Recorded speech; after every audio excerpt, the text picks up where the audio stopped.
இப்போ tablet sleeping tablets எடுக்கும்போது தூக்கம் கண்டிப்பா வந்து ஆகணும். அவ்வளோ டேப்லெட் எடுத்தும் தூக்கம் வராத நிலைமை எதனால ஏற்படுது மேம்? எனக்கு மனசுல பெருசா பாத்தீங்கன்னா இறுக்கம், மன இறுக்கம் எனக்கு காரணம். நான் பாருங்க ஸ்ட்ரெஸ், நான் சாதாரணமா ஸ்ட்ரெஸ்.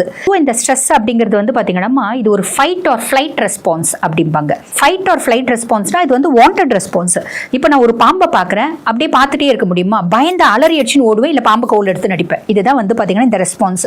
எப்ப நம்ம அப்ப மனசை பாத்தீங்கன்னா குப்பை தொட்டி மாதிரி வச்சுக்கிறோம், தேவையில்லாம எல்லாத்தையும் யோசிக்கிறோம், எல்லாத்துக்கும் டென்ஷன் ஆகுறோம், என்ன பண்றதுன்னு கவலைப்படுறோம் பாத்தீங்களா? அந்த கவலை ஒரு எக்ஸ்ட்ரீம் போகும்போது அது கான்ஸ்டன்டா ஸ்ட்ரெஸ், குரோனிக் ஸ்ட்ரெஸ் அப்படிம்பாங்க. கான்ஸ்டன்டா ஸ்ட்ரெஸ் அப்படின்றது வந்துருது. எனக்கு கான்ஸ்டன்டா ரொம்ப நாளா ஸ்ட்ரெஸ் இருக்கு அப்படின் போது எனக்கு ஒரு டாக்டரோட ஹெல்ப் தேவைப்படுது. அப்ப டாக்டர் கிட்ட போகும்போது டாக்டர் என்ன பண்ணுவாங்க, பொதுவாவே பாத்தீங்கன்னா மனசை அமைதிப்படுத்தணும் அப்படின்னா நம்மள நிம்மதியா தூங்குறதுக்கு டாக்டர்ஸ் டேப்லெட்ஸ் கொடுப்பாங்க. ரீசன் என்ன அப்படின்னா, நீங்களா இருந்தாலும் சரி நானா இருந்தாலும் சரி தூங்கும் போதுதான் நம்ம நிம்மதியா இருக்கும். ரொம்ப நாளா அவங்க மாத்திரை சாப்பிட்டுட்டு இருப்பாங்க. சோ அந்த பேசிஸ்ல ரொம்ப நாளா அவங்க வாங்குறாங்க அப்படின்றதுனால அவங்க கிட்ட பல்க் இருந்திருக்கு. சோ அவங்க அதை மிஸ்யூஸ் பண்ணிருக்காங்க அப்படின்னு தான் அர்த்தம்.